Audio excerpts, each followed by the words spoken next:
Okay. मंजिम निकाय एक मधील मूल पर्याय सूक्त आजचा आपला विषय आहे. बनते आनंद यांनी यापूर्वीच या सूक्ताबद्दल आपल्याला सांगितलेलं आहे, धम्मदेशना दिलेलं आहे. मी मराठीमध्ये त्याचं थोडंसं एक्सप्लेनेशन इथे करत आहे.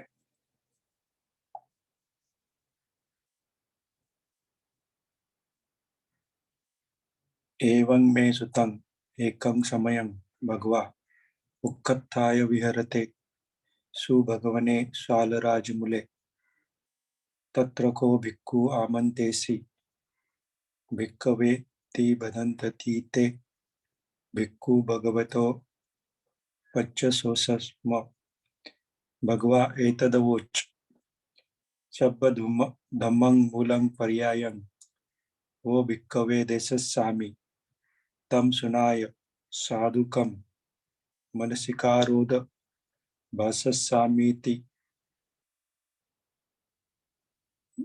प्रत्येक सूक्ताची जशी सुरुवात होती तशीच या सूक्ताची सुरुवात देखील त्याचं लोकेशन कुठे ते सूक्त सांगितलेलं आहे. शिवाय कुठे ते बसले होते या सर्व तपशिलासह. तर हे उक्कत्था म्हणून एक जागा आहे, त्या ठिकाणी भगवान राहत होते आणि तिथेच सालराज मुले म्हणजे साल वृक्ष जो मोठा आहे म्हणून त्याला सालराज मुले त्याच्या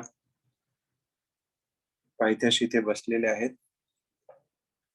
आणि तिथे भिक्खूंना बोलावून ते म्हणतात की मी तुम्हाला सब्ब धम्मं मूलं पर्याय याबद्दल सांगतो, तुम्ही शांतपणे लक्ष देऊन ऐका, असं भगवान बुद्ध त्यांना आमंत्रित करत आहेत.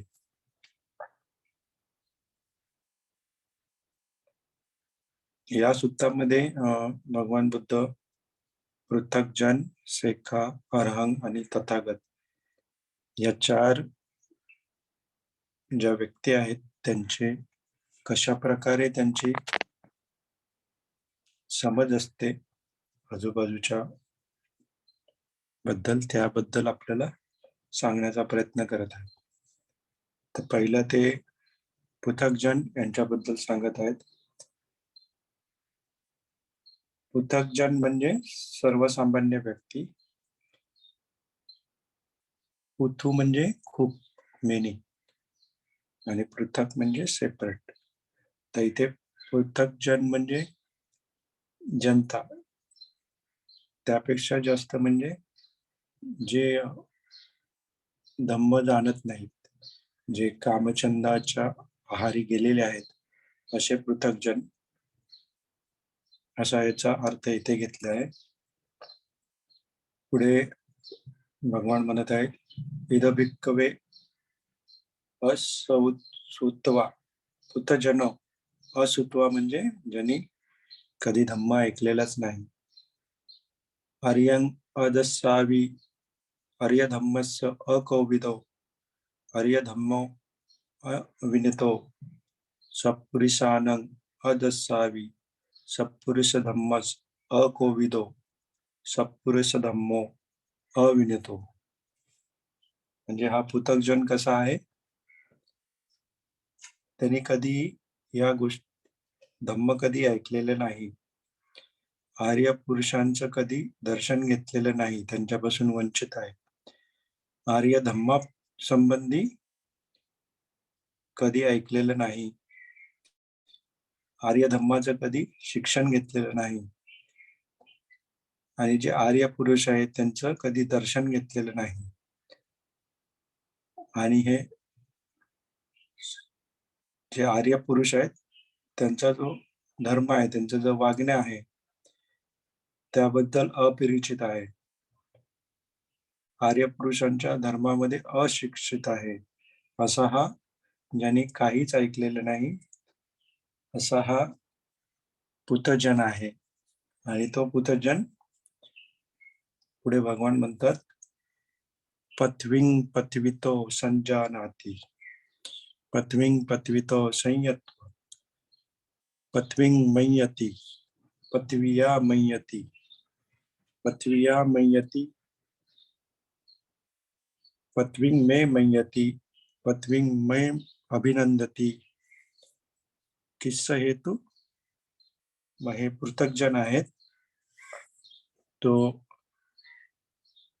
कशा प्रकारे त्याची दृष्टी आहे, तर ही दृष्टी 24 प्रकारचे जे जे पाया आहेत त्याबद्दल भगवान आपल्याला सांगत आहेत. याची मी एक PDF बनवलेला आहे.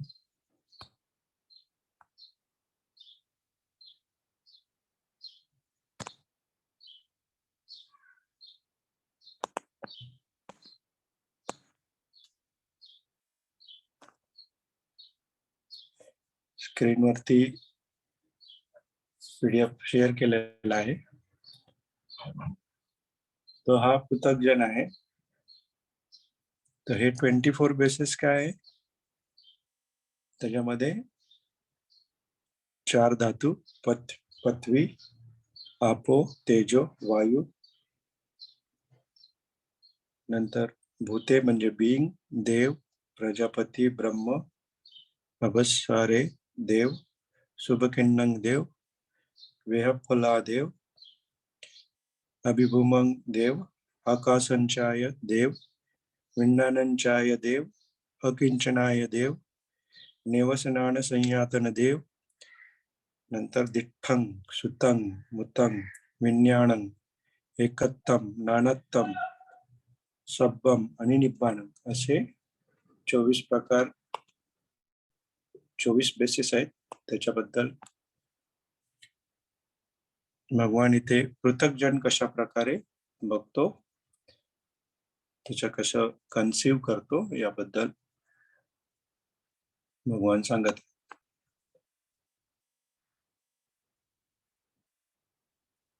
आता हे 4 जे धातू आहेत, तर बऱ्याच लोकांचा गैरसमज असतो की पृथ्वी धातू, आपो धातू, तेजो धातू, वायू धातू म्हणजे हे पृथ्वी धातू म्हटलं की आपल्याला वाटतं की मातीचा जो कण आहे त्याचे छोटे छोटे भाग केले की शेवटचा जो जो भाग होतो त्याला पृथ्वी धातू. तर पृथ्वी धातू म्हटलं तरी पण पृथ्वी धातूचा जो शेवटचा भाग आहे, ज्याची छेद दिला जात नाही, त्याला अष्टकलाप म्हणतात. सगळ्या धातूंचा जो शेवटचा बेस असतो तो अष्टकलाप. अष्टकलाप म्हणजे त्याच्यामध्ये हे 4 धातू असतात आणि ह्या 4 धातूंचे गुणधर्म, प्रत्येकाचा एक एक गुणधर्म, असे 4 धातू आणि 4 धातूंचे 4 गुणधर्म, अशा प्रकारे तो अष्टकलाप होतो आणि सर्व अष्टकलापाने बनलेला असतो. तर हे 4 धातू कुठले? पृथ्वी, आप म्हणजे पाणी, तेज म्हणजे उष्णता, वायू म्हणजे वारा. आणि त्याचे प्रत्येकाची गुणधर्म काय? पृथ्वीचा गुणधर्म स्थूलता, म्हणजे त्याला एक स्थूलता असते, एक्झिस्टन्स असतं. आप म्हणजे पाण्याचा गुणधर्म काय? बॉन्डिंग. पाणी बॉन्डिंग करण्याचं काम करतं. जसं आपण मातीमध्ये पाणी टाकून त्याला मिक्स केल्यावर ते बॉन्ड होतं, एकत्र होतं, किंवा पिठामध्ये पाणी टाकलं की ते बॉन्ड होतं, तो एकत्र होतं. जसं आपल्या शरीरमध्ये पाण्यामुळे आपले सगळं शरीर एकत्र आहे, ते बॉन्डिंग आहे त्याच्यामध्ये. तर पाण्याचा तो गुणधर्म असतो. उष्णतेचा गुणधर्म म्हणजे थंड किंवा गरम होणे, असं तो उष्णतेचा दोन्ही थंड आणि गरम हे दोन्ही उष्णतेमध्ये येतो. वायूचा गुणधर्म असतो यामध्ये मुवमेंट, हालचाल निर्माण करणे. जेवढ्या सगळ्या मुवमेंट आहेत ते वायूमुळे होतात. तर हे 4 धातू आणि हे 4 धातूचे गुणधर्म असा मिळून तो अष्टकलाप बनतो आणि तो अष्टकलापातनी सगळ्या गोष्टी निर्माण झालेल्या आहेत. तर मग हे प्रत्येक पृथकजन आहे, ज्याचं धम्माबद्दल काही ज्ञान नाही. तो कधीही आर्य पुरुषांच्या सोबत राहिलेला नाही. आर्य पुरुषांच्या धम्माबद्दल त्याला काही माहिती नाही. तर तो पृथ्वीला पत्वितो संजानाति, म्हणजे पृथ्वीला पृथ्वी समजतो. पण ते आनंदाने हे परत आपल्याला याच्याबद्दल सांगितलं की कशा प्रकारे कन्सिव्हिंग आणि परसिव्हिंग कसं होतं. तर जेव्हा आपण आपली एखादी गोष्ट बघतो, आता आपण हे बघणं फार कॉमन असतं, म्हणून आपण बघण्यावरतीच जास्त वेळा एक्सप्लेन करतो. इतरही गोष्टी आहेत, म्हणजे कानाने ऐकणे, जिभेने टेस्ट करणे, नाकाने गंध घेणे आणि त्वचेचा स्पर्श, या गोष्टी आहे. पण एक डोळ्यांनी बघण्याचा जो आहे तो आपली वारंवार क्रिया घडत असते, त्यामुळे ते पटकन लक्षात येण्यासारखं. कानाने पण आपण नेहमी ऐकत असतो, पण ते बऱ्याच वेळा त्याच्याबद्दल आपण अनभिज्ञ असतो, की बरेच आवाज आपल्या कानावर पडत असतात, पण आपल्या प्रत्येक आवाजाकडे लक्ष नसतं. पण बघण्याची क्रिया ही सतत होत असते आणि बघणं आपलं मॅक्सिमम आपला रोग बघण्याकडेच असतो. त्यामुळे प्रत्येक वेळी बघण्याचंच एक्झाम्पल दिलं जातं. पण हेच सॉरी हेच एक्झाम्पल सगळ्या गोष्टींना लागू होतं. तर आपण एखादी गोष्ट बघतो, तर आपले डोळे आहेत, समोर एक वस्तू आहे, जसं बनतेने फ्लॉवर पॉटचं उदाहरण दिलं. आपले डोळे त्या फ्लॉवर पॉट वरती उजेड आहे, डोळ्यातून त्या उजेडांमुळे डोळ्यामध्ये प्रतिमा निर्माण होते आणि आपल्याला दिसतं. पण ह्या दोन याच्यामध्ये एक आपलं विज्ञान असतं, म्हणजे जरी डोळ्यांनी पाहण्याची क्रिया होत असली तरी ते विज्ञान असतं, ते रेकॉग्नाइज करते ती गोष्ट. याला ड्युअलिटी म्हणतात, की डोळा आपल्या इथे आहे आणि वस्तू तिथे आहे. दोन सेपरेट गोष्टी आहेत. पण ह्या दोघांना जोडणारा जो असतो तो विज्ञान आहे. तर विज्ञानामुळे आपल्याला ह्या गोष्टी दिसत आहेत. डोळा एक त्याचा तो दिसण्यासाठी एक इन्स्ट्रुमेंट आहे किंवा वस्तू आहे, त्याच्यामुळे आपण पाहू शकतो. आणि मग आपल्याला असं वाटतं की मी पाहतो, पण ही विज्ञानामुळे घडणारी गोष्ट. आणि मग जेव्हा आपण पाहतो, जेव्हा आपण एखादी वस्तू पाहतो, त्या पाहण्याला आपण समजतो की ते आपण पाहत आहोत. आणि मग ते पाहिल्यावरती पत्वितो संयत, मग आपली संज्ञा निर्माण होते. संयत्व म्हणजे संज्ञा निर्माण होते. संज्ञा आपण आधी पण पाहिलंय की आपली संज्ञा चेंज होत असते. जसे आपण लहानाचे मोठे होतो तशी संज्ञा चेंज होते. मग ही संज्ञा चेंज होत राहते. मग प्रत्येक संज्ञा जेव्हा चेंज होतात तेव्हा आपण त्या प्रकारे त्या गोष्टीला समजत असतो. मग आपण गोष्ट डोळ्याच्या दृष्टीने पाहिली, आपण ती आपल्याला दिसली, मग आपण त्याला परसिव्ह केलं, म्हणजे संयत्व केलं. मग आपण समजतो की ही पृथ्वी आहे, म्हणजे पृथ्वी धातू आहे. आता हे संज्ञा आहे.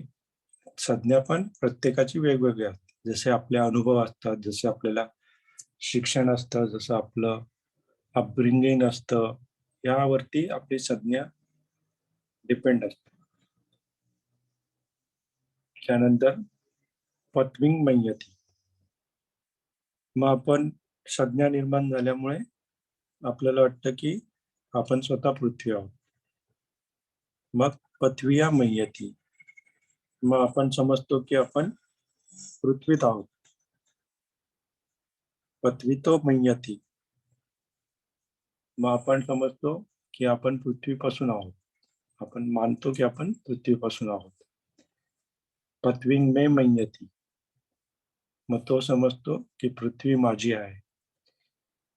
पृथ्वीं अभिमन्यती. मग तो पृथ्वीमध्ये आनंद मानू लागतो.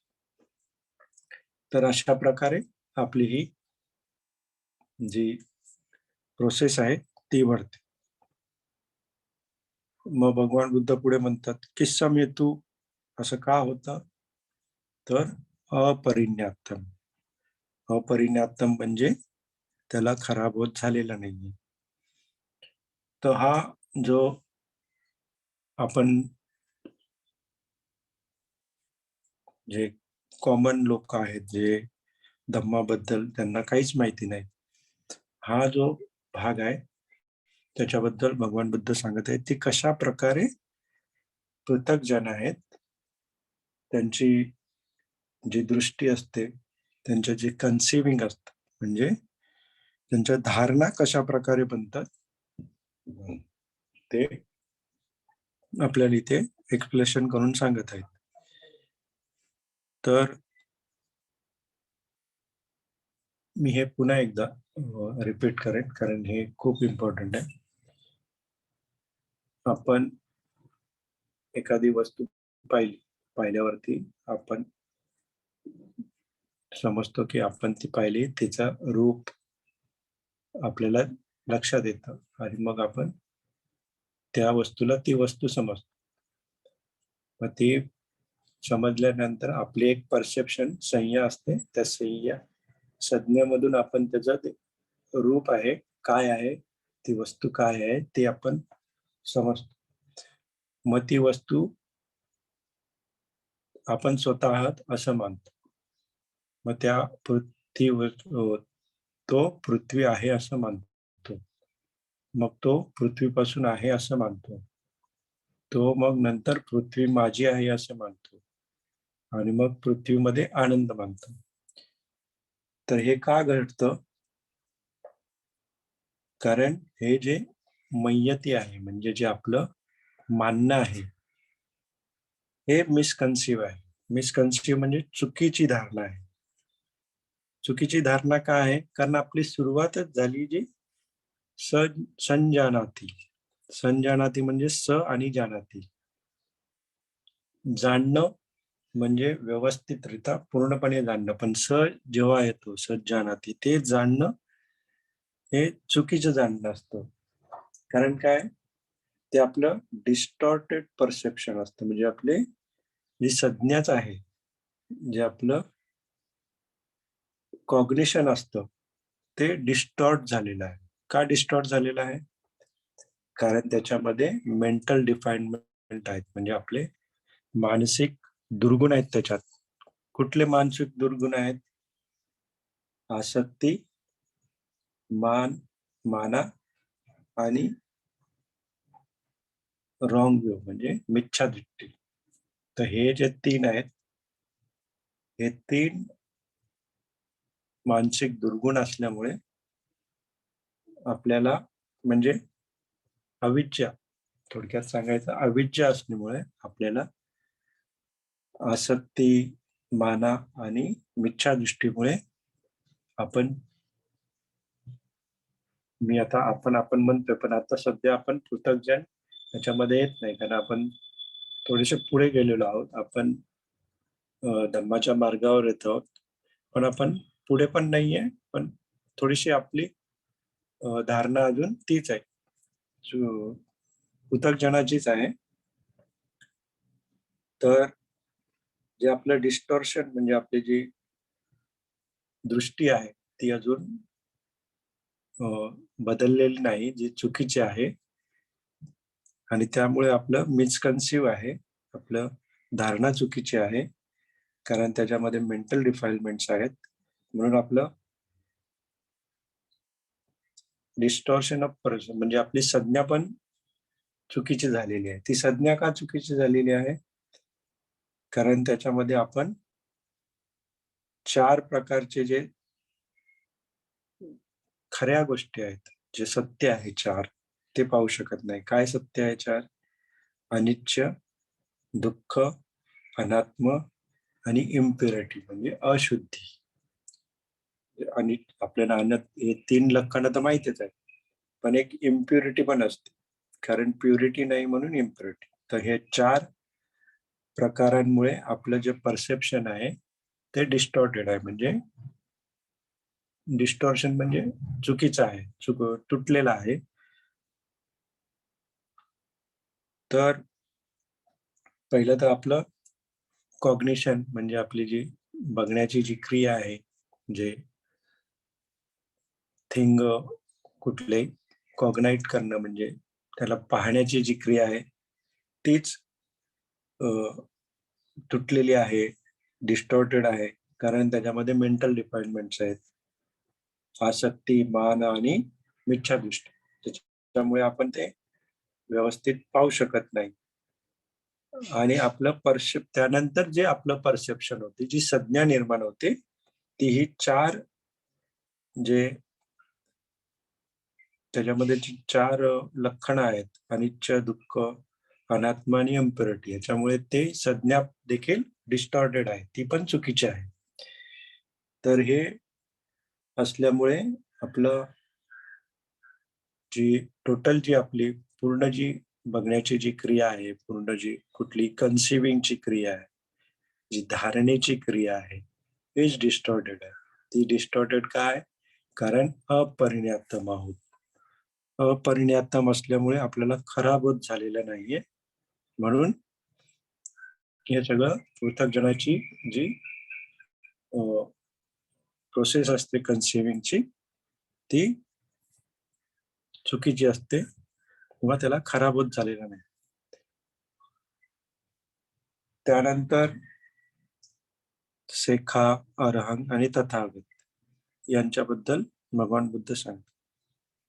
पण जसं हे पृथ्वीबद्दल किंवा पृथ्वी धातूबद्दल भगवान बुद्ध सांगतायत, तसंच त्यानंतर हे जे 24 बेसिस आहेत, त्या सर्वांबद्दल भगवान एक्सप्लेन करतात. जसं ह्याच्यानंतर आपो धातू आहे. मग आपो धातूचं कसं? आपम आपतो संजानाति, आपम आपतो संयत्वा, आपम मय्यति, आपस्मिन् मय्यति, आपतो मय्यति, आपम मे मय्यति, आपम अभिनंदिती. म्हणजे परत पाण्याला पाणी समजतो, पाण्याला पाणी आहे असं समजतो, तो स्वतः पाणी आहे असं समजतो, तो पाण्यात आहे असं समजतो, तो पाण्यापासून आहे असं समजतो, तो पाणी माझं आहे असं समजतो आणि पाण्यामध्ये आनंद मानतो. किस्सा हेतू का असं मानतो? कारण त्याला खराब होत झालेला नाही. तसंच तेज धातू, तसंच वायू धातू, तसंच भूते म्हणजे बीइंग्स म्हणजे लोक, तसंच देव, तसंच प्रजापती, तसंच ब्रह्म, तसंच अभस्सरे देव, तसंच शुभकिंडम देव, तसंच वेहपला, तसंच अभिभुवम देव, तसंच आकाशंचानाय देव, नंतर विज्ञानंचाय देव, अकिंचनायतन देव, नेवशनयन संयातन देव, तसंच दिठ्ठम, तसंच सुतं, तसंच मुतं, तसंच विज्ञानं, तसंच एकत्तम, तसंच नानत्तम, तसंच सम्मम, तसंच निब्बाणम. असं हे 24 प्रकारचे बेसिस ऑफ कन्सिव्हिंग आहे. त्याच्याबद्दल पृथक्जन मानतो. कारण त्याला तो अपरिणयातम आहे. अपरिणयातम म्हणजे त्याला खराब होत झालेला नाही. त्यानंतर आता सेखा. सेखा म्हणजे शेखा म्हणजे ऍक्च्युली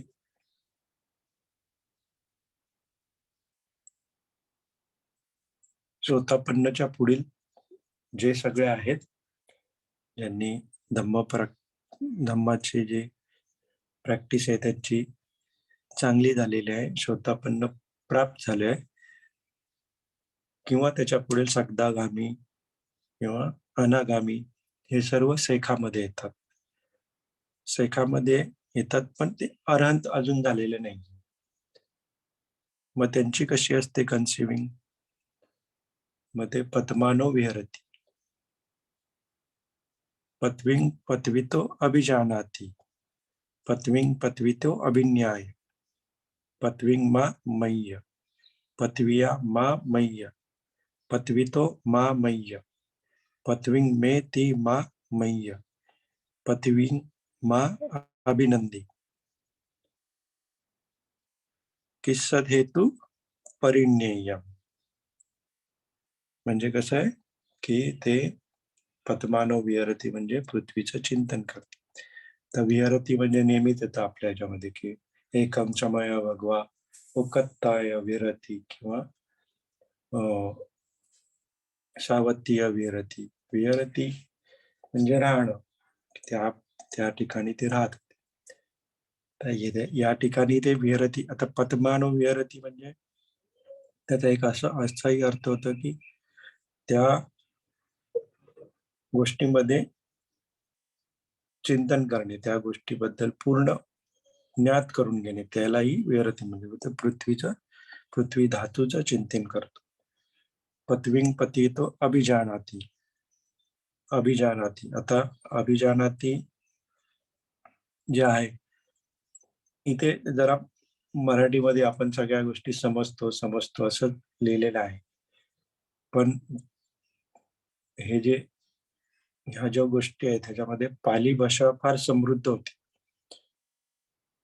कारण ह्या ज्या कॉन्सेप्ट आहेत, ह्या ज्या सगळ्या गोष्टी ह्या मराठी भाषेमध्ये वापरल्या गेलेल्या नाहीयेत, त्यामुळे त्याच्यासाठी काही वेगळे शब्द निर्माणच झालेले नाहीयेत. पण पाली एक समृद्ध भाषा असल्यामुळे त्याच्यामध्ये आपल्याला प्रत्येक ह्याच्यासाठी अभिजानाती, अभिन्याय. अभिजानाती म्हणजे डायरेक्ट नोज, म्हणजे प्रत्यक्ष पूर्णपणे त्यांना माहिती आहे. आता अभिजानाती म्हणजे त्याच्यामध्ये अनिच्छ दुःख अनात्म हे त्यांनी पाहिलेलं आहे. अभिन्याय म्हणजे इन्साइट, अंतर्दृष्टीने पाहिलेलं आहे. आता जो व्यक्तीने चिंतन केलंय, ज्या व्यक्तीने डायरेक्टली म्हणजे प्रत्यक्षरित्या पाहिलेलं आहे. प्रत्यक्षरित्या पाहणं म्हणजे आता प्रत्येक जो अनिच्छाचा गुणधर्म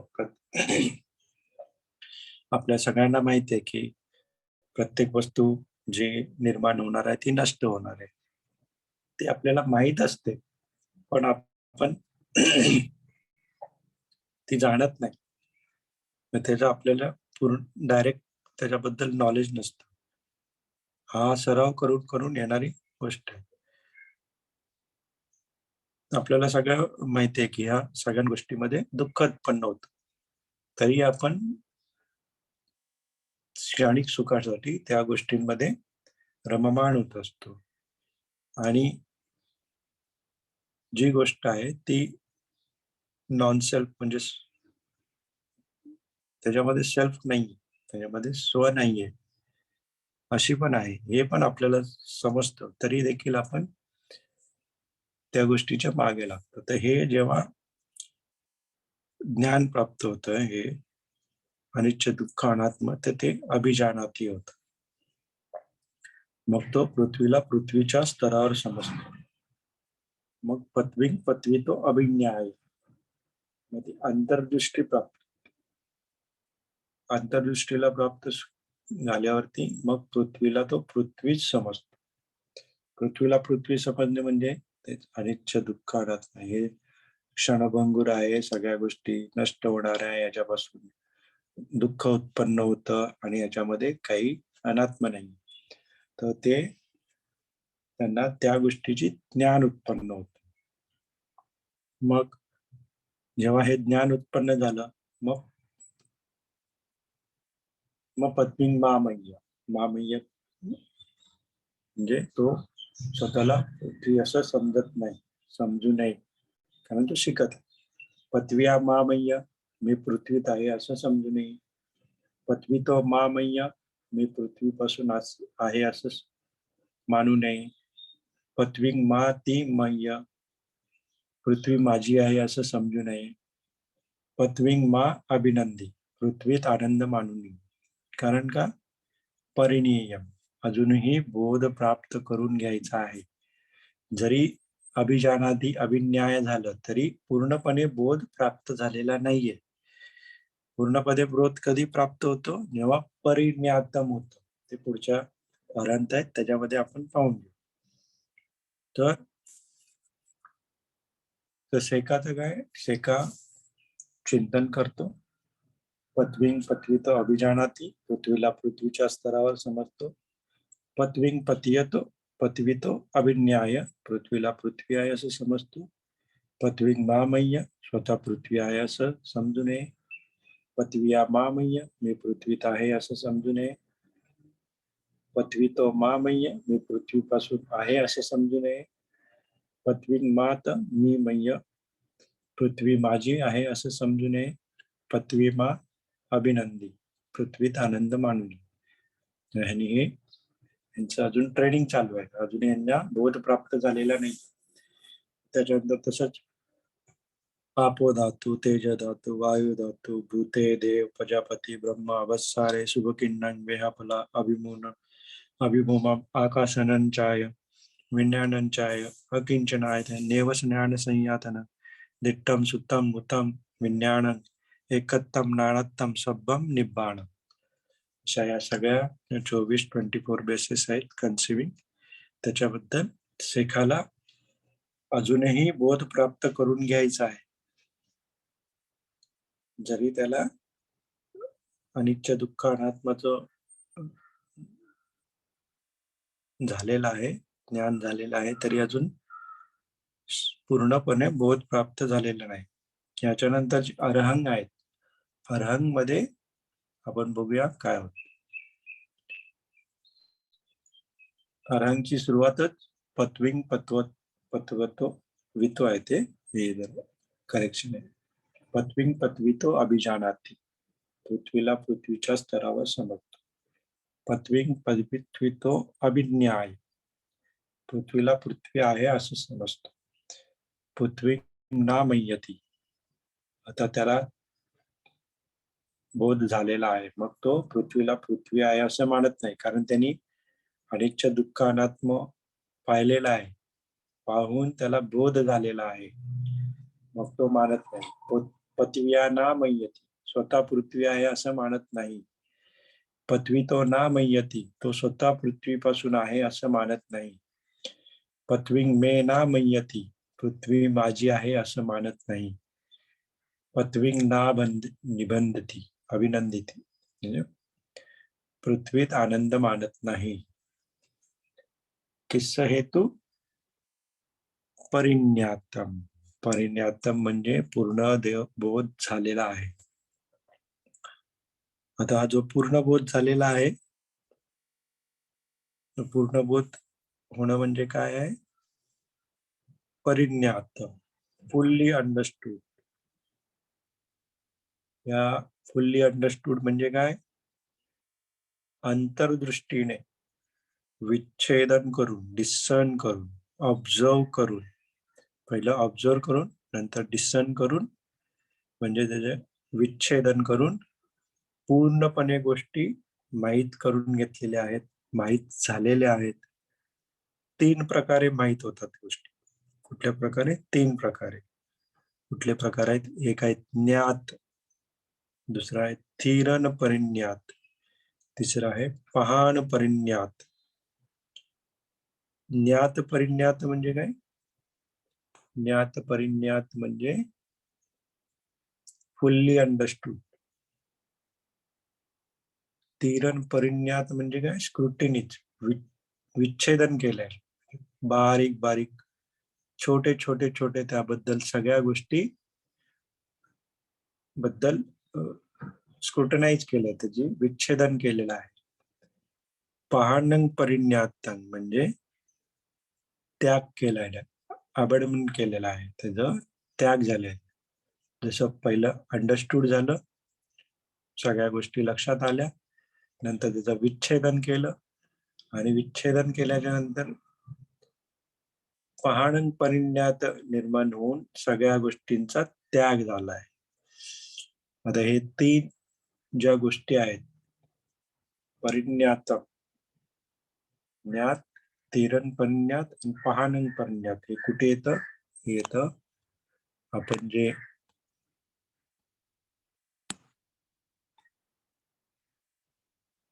चेतिया पाहतो, निब्बाणाचा मार्ग, निब्बाणाच्या मार्गामध्ये येत, हे जे वरचे तीन आहेत, नोन फुल नॉलेज, ज्ञात परिज्ञा, इथे एक आहे. नंतर तीरण परिज्ञा, तीरण परिज्ञा म्हणजे इन्व्हेस्टिगेशन, म्हणजे विच्छेदन, आणि पहानंग परिज्ञा म्हणजे अबडनमेंट फुल नॉलेज म्हणजे त्याग. तर हे जे आहेत इथे त्याला या तीन गोष्टींचा ज्ञात, परिज्ञातम झालाय, पूर्ण अंडरस्टूड झालेला आहे, आणि अरहंत झालेला आहे, निब्बाण प्राप्ती झालेली आहे.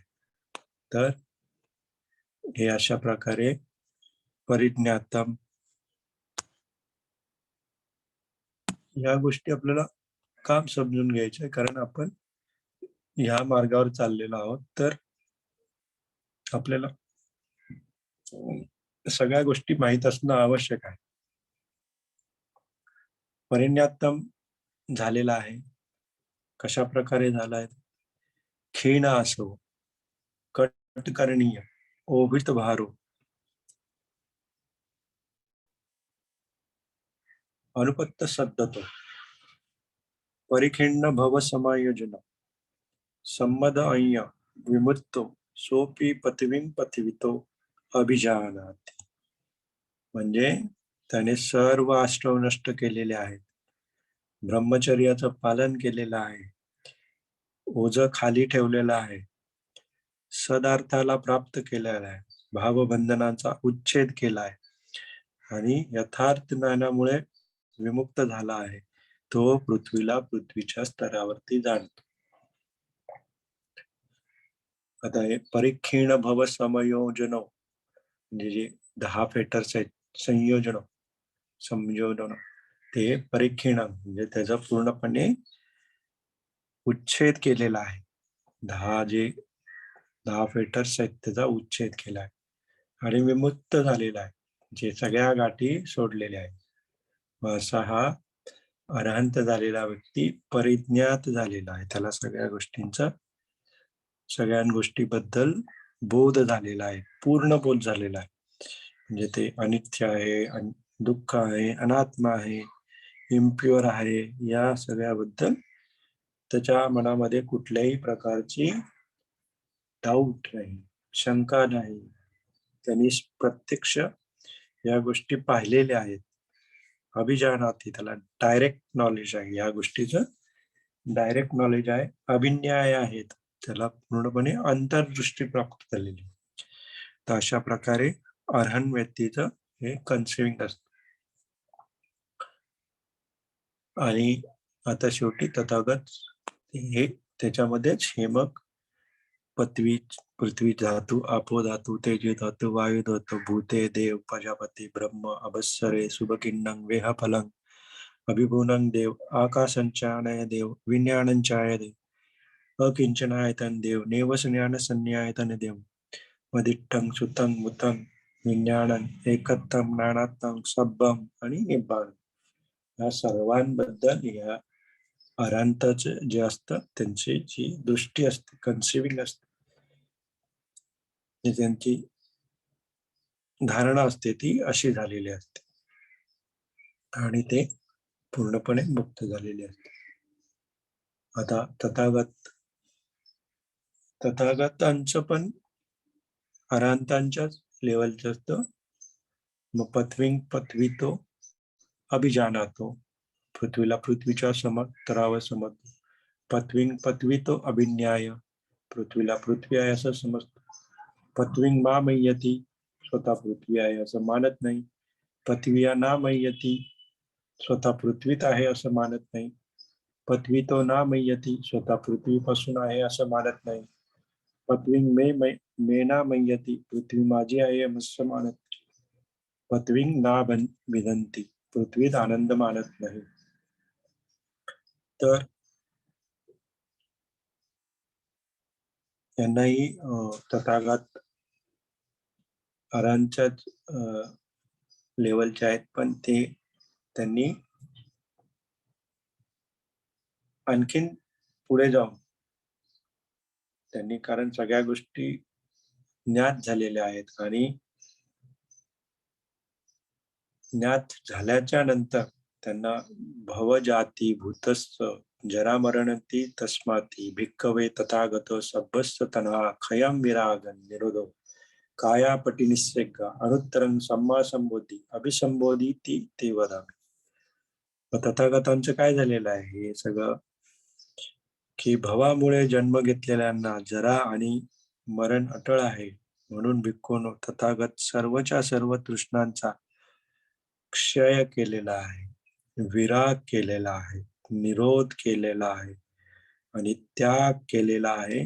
आणि त्याग करून सर्वोत्तम असं सम्यक संबोधी जाणलेली आहे. सम्यक संबोधी त्यांनी जाणलेली आहे. तर कशा प्रकारे त्यांनी जाणलेली आहे? कारण त्यांनी असं समजलंय की कशामुळे होत आहे सगळं, की भवामुळेच जन्म आहे.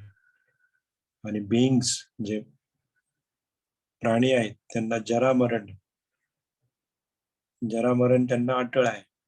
मग म्हणून त्यांनी सर्वच्या सर्व तृष्णांचा नाश केलेला आहे, क्षय केला आहे, विराग केला आहे, ज्या निरोध केला आहे आणि मग सम्यक संबोधी प्राप्त केली.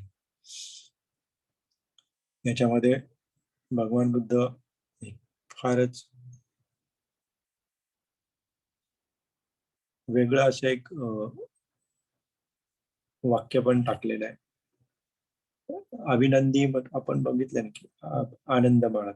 तर भगवान इथे सांगत आहेत की नंदी म्हणजे नंदी दुःखस मूलेन इति विदित्या, म्हणजे भगवान म्हणतायत की आनंदित होणे हे दुःखाचं मूळ आहे. आणि हे जे आहे,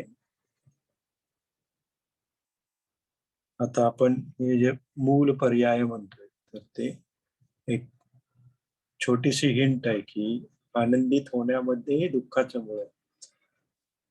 एक तर आपण कशा प्रकारे या गोष्टी पाहत आहोत, पण कशा प्रकारे आपली संज्ञा कशा प्रकारे निर्माण होत आहे, आपण त्या कशा प्रकारे आपल्या धारणा निर्माण होत आहेत, हे तर मूळ आहेच आहे. पण त्यासोबत देखील नंदी दुःखस्य मूलेन, म्हणजे आनंदित होणे हे देखील दुःखाचं मूळ आहे. आणि हे मूळ असल्यामुळे आपण परत परत ह्या भावामुळे मग आपल्याला जरामरण अटळ आहे. म्हणून मग त्यांनी सर्व तृष्णांचा त्याग केला, विराग केला, निरोध केला आणि ते सम्मा संबोधी प्राप्त केली, सम्यक अशी संबोधी प्राप्त केलेली. तर अनुत्तरंग म्हणजे सर्वोत्तम.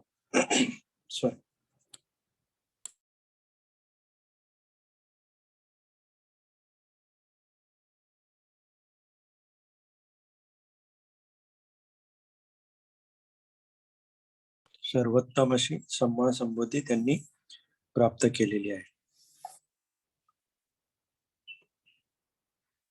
तर हे जे आहे ही कन्सिविंग कशा प्रकारे आपल्या धारणा संज्ञा ह्याच्याबद्दल झालं.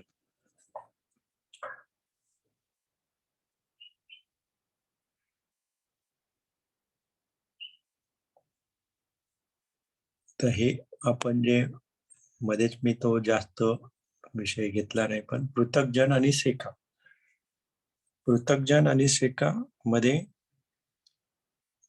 आपण सेका नाही, कारण आपण स्वतःपन्न नाहीये, आपण शब्दागामी नाही, आपण अनागामी नाहीये, पण आपण या दोनच्या मध्ये आहोत. आपण पृथक्जन पण नाही, कारण आपण जे पृथक्जनाची क्वालिटी काय की ते असुत्व आहेत, ते कधी धम्म ऐकत नाहीत, कधी ते सत्पुरुषांच्या सोबत राहत नाहीत, कधी सद्धम्म ऐकत नाहीत, पण आपण सद्धम्म ऐकत आहोत. आपण आर्य पुरुषांसोबत राहत आहोत, त्यांचे धम्म ऐकत आहोत. त्यामुळे आपण हे इथे येतो त्यांच्यामध्ये कल्याण पुतजन, म्हणजे जे स्वतःच कल्याण करून घेण्याच्या मार्गावर आहेत, असे आपण कल्याण पुतकजन आहोत. आणि कल्याण पुतकजनांचं काय काम असतं की जे आपला मार्ग आहे त्या मार्गावरती चालत राहणं, कुठल्याही प्रकारचे कुठलीही अपेक्षा न बाळगता निब्बाणाची प्राप्ती आपलं ध्येय आहे, पण त्याच्यामध्ये कुठल्याही प्रकारचे आसक्ती न बाळगता आपण या मार्गावरती चालत राहायचंय. पृथक्जन, सेका, अरहंत, तथागत हे भगवान बुद्ध ह्या सगळ्या स्टेप पार करून गेले आहेत, म्हणून त्या या सगळ्यांबद्दल आपल्याला सांगू शकतात की कशा प्रकारे त्यांची धारणा होते, कशा प्रकारे त्यांची दृष्टी निर्माण होते.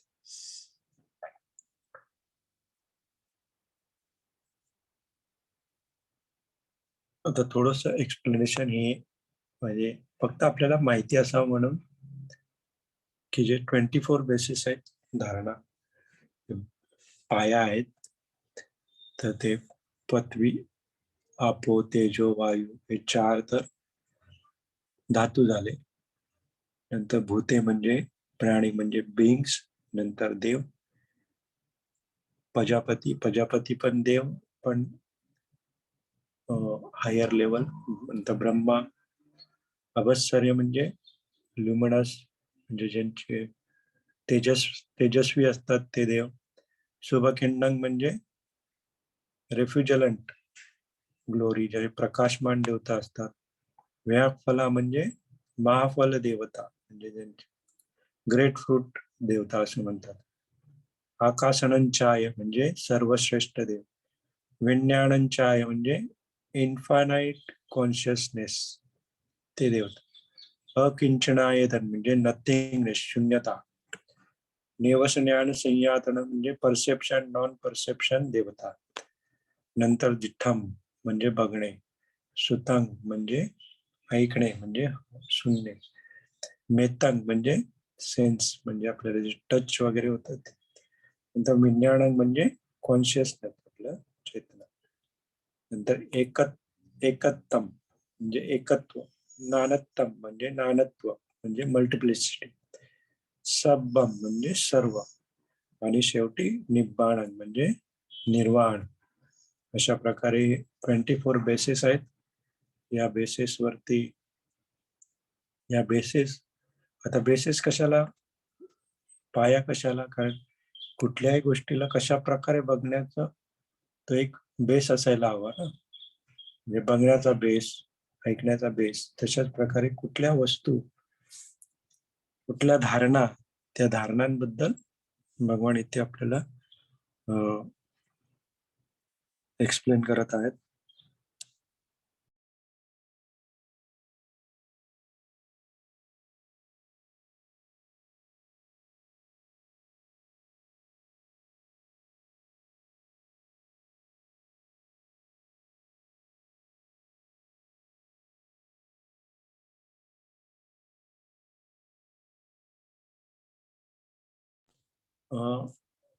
या सुक्ताची पार्श्वभूमी अशी आहे की वैयाकरणी ब्राह्मण म्हणून एक फार मोठा ग्रुप होता, जे भगवान बुद्धांच्या जे तत्वज्ञान होतं त्याला आकर्षित होऊन त्यांच्याकडे त्यांचे शिष्य झाले. आणि ते सर्व जे ब्राह्मण होते, कुठे 2000 म्हटलेलं आहे, 2000 ब्राह्मण. ते त्यांनी बराच अभ्यास केलेला असतो. म्हणजे इतर लोकांपेक्षा जरा त्यांचा अभ्यास चांगला असतो. त्यांची अशी स्वतः धारणा झालेली असते, की भगवान बुद्ध जे सांगतात, ते सर्व आम्हाला पटकन समजतं.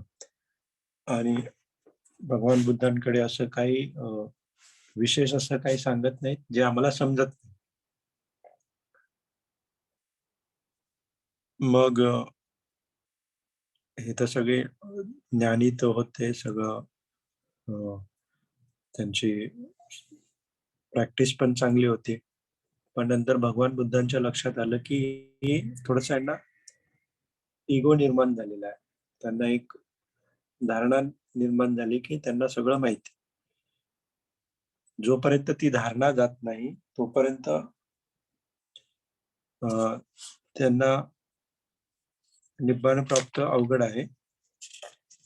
हे भगवान बुद्धांना समजतं. त्यांचा तो अहंभाव नष्ट करण्यासाठी मग भगवान बुद्धांनी हे सूत्र सांगितलेलं आहे. आणि जे वैयाकरणी ब्राह्मण होते त्यांना त्यांचा असा म्हणजे ते सगळं त्यावेळी जेवढं ज्ञान होतं, अध्यात्माचं जेवढं ज्ञान होतं, जेव्हा शिक्षणातलं म्हणजे व्याकरणातलं जेवढं ज्ञान होतं, ते सर्वांमध्ये ते पारंगत होते. म्हणून त्यांना फार अहंकार होता स्वतःबद्दल. इतर सर्व जे भगवान बुद्धांचे शिष्य होते त्यांच्यापेक्षा ते स्वतःला श्रेष्ठ समजायचे. आणि तो अहंभाव निर्माण झाल्यामुळे मग ते निब्बाण प्राप्तीसाठी आडकाठी झाली होती. म्हणून मग भगवान बुद्धांनी हे सूत्र सांगितलं. आणि या सूत्रामध्ये ग्रामरच्या सगळ्या गोष्टी आहेत. म्हणजे प्रथमापासून विभक्तीपर्यंत सगळ्या गोष्टी आहेत. तरी जरी हे वैयाकरणी ब्राह्मण एवढे व्याकरणात पारंगत होते किंवा त्यांना सगळ्या गोष्टी समजत होत्या, त्यांना असं वाटत होतं की आम्हाला सगळ्या गोष्टी समजतात. परंतु जेव्हा हे सूत्र त्यांना सांगितलं, तर हे सूत्र त्यांना समजलं नाही. कारण आपण प्रत्येक सूत्राच्या शेवटी असं म्हटलं जातं की भिक्खू अभिनंदिती, म्हणजे सगळे डिलाईट झाले, त्यांना आनंद झाला. पण हे सूत्र संपल्यावरती ते वैयाकरणी ब्राह्मण होते, ते तिथून निघून गेले. त्यांना विशेष आनंद झाला नाही. आता त्यांना ते समजलं नाही म्हणून विशेष आनंद झाला नाही का, ते नंदी दुःखस्य मूलेन असं भगवान बुद्ध म्हटले म्हणून त्यांना आनंद झाला नाही, तो वेगळा भाग आहे. पण याच्यानंतर 2-3 सुत्त झाल्याच्या नंतर एका सुत्तामध्ये अंगुत्तर निकायामध्ये सुत्त आहे, त्याच्यामध्ये हे जे 2000 ब्राह्मण होते वैयाकरणी, त्यांना निब्बाण प्राप्त झालं, त्यांना अनंत पद प्राप्त झालं असा उल्लेख आहे. मग ते इथे त्यांना न समजलेली गोष्टी ते नंतर त्यांना तिथे ज्ञात झाली, की त्यांचा जो अहंभाव आहे त्याच्यामुळे त्यांना अरहतपद प्राप्त झालेलं नाही. तर अशा प्रकारे हे सूक्त आहे. सूक्तामध्ये कशा प्रकारे दृष्टी असते त्याबद्दल भगवान सांगत आहेत. आणि आपल्याला या गोष्टी सराव करायच्या आहेत, की प्रत्येक गोष्टी अनिच्छ, दुःख, अनात्म पाहायचं आहे. आणि ह्या गोष्टी आपल्या नाही आहेत. या प्रत्येक गोष्ट जन्माला येणारा मृत्यू किंवा तिचा नाश होणारच आहे. अशा प्रकारे आपली दृष्टी निर्माण करायची आहे. आणि सतत धम्माच्या मार्गावरती मार्गस्थ राहून आपण आपला जो ध्येय आहे निब्बाण, त्याला प्राप्त करण्याचा प्रयत्न करायचा आहे. वीर्य, आपले प्रयत्न चालू ठेवायचे आहेत. तर आजचं जे धम्मदेशना होती, मूल पर्याय सूत्र, याच्याबद्दल इतकंच. धन्यवाद.